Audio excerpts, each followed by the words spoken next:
So the first question is, what is brand positioning? So brand positioning is essentially a brand offer in the minds of our target market that is distinct and desirable. So basically, pag naisip tayo ng consumers natin, alam nila kung what our brands can specifically do for them. Na one, very unique, hindi siya kayang gawin ng other competitors. And number two, it has to be desirable. Of course, dapat positive siya so that people would want to associate with our brands. So whatever positioning you choose, it will be achieved by a combination of factors. So nandito na yung product features, advertising communication, pricing, distribution. So basically kung saan tayo magiging present, and even packaging kasama dyan. So there's a lot of things that we have to control to be able to communicate a very focused brand positioning. Why is brand positioning very important? If we are very proactive in positioning our brand, it can actually positively influence how our customers see us. For example, today, more than ever, we know that consumers are bombarded with so much advertising messages. And if it's not relevant to them, they will just block it out. So if your brand is seen as something that is unique, and it's credible, and it's of course desirable, then people would want to associate it. We are also able to simplify their purchase decisions. Kasi in the future, when they want to buy a certain product or a service, and our brand comes top of mind to them, and they trust it, and they know that it's the only brand that can deliver the kind of service or product that they need, then hindi na nila kailangan mag-search all over again for another alternative. Internally, brand positioning is also very, very important because it helps with making key decisions when we do our marketing strategies, when we have to decide on very, very important things like how to win versus competitors in terms of pricing, in terms of where to sell our products. Kasi a lot of times, there are a lot of things we can do na nice to do, but actually, not everything would be aligned to the positioning that we've decided on. So, a good brand positioning will really clarify where you will say yes to and those are things that you will say no to. For example, when it comes to pricing, of course, maganda na nagde-discount tayo significantly or mura tayo versus competitors. But if the positioning we choose is premium, then of course, we have to say no to a very cheap pricing because it's counter to what the positioning we chose early on. Question 3. How do you choose your brand's positioning?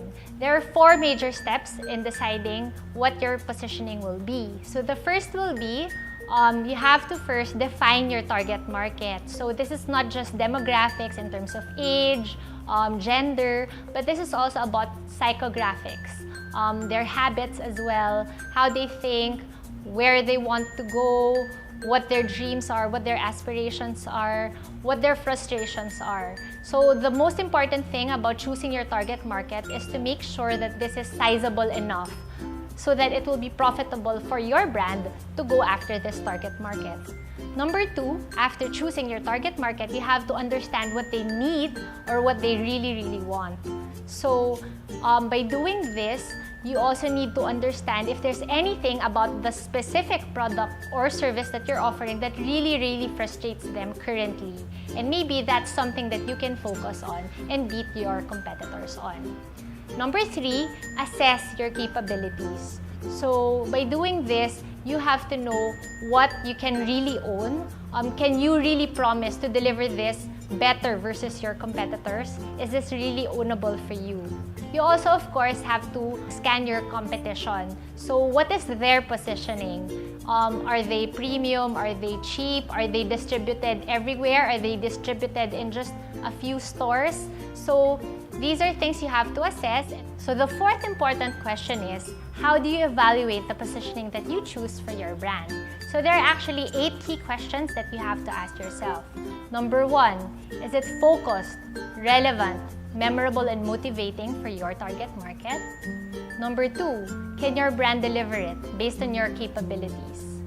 Number 3, is it believable and credible when your company or your brand delivers it? Kasi minsan, there's a positioning that we want to do, but it's actually not credible if we say we're doing it. Number 4, does it differentiate you versus your competitors? And does it give a clear picture of who you are versus your competitor? Number 5, is it difficult to copy?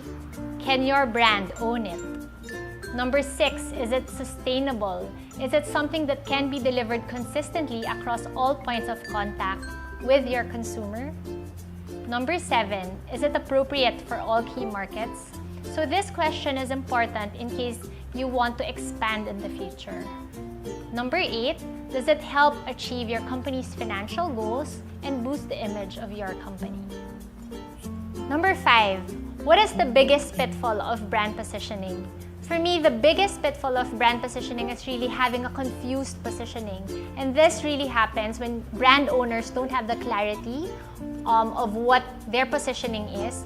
And number 2, when they don't have the conviction or the courage to stay true to the positioning that they have chosen. Sometimes there are nice strategies or popular strategies based on current trends. But when you stay true to your positioning, consumers also see how focused your brand is. They have a very clear picture of who you are versus your competitors and what you and only you can deliver versus your competitors. For me, very, very important to have a clear brand positioning even for SMEs. Because alam naman natin, sobrang daming SMEs right now and we're really competing for a share of space in the minds of our consumers.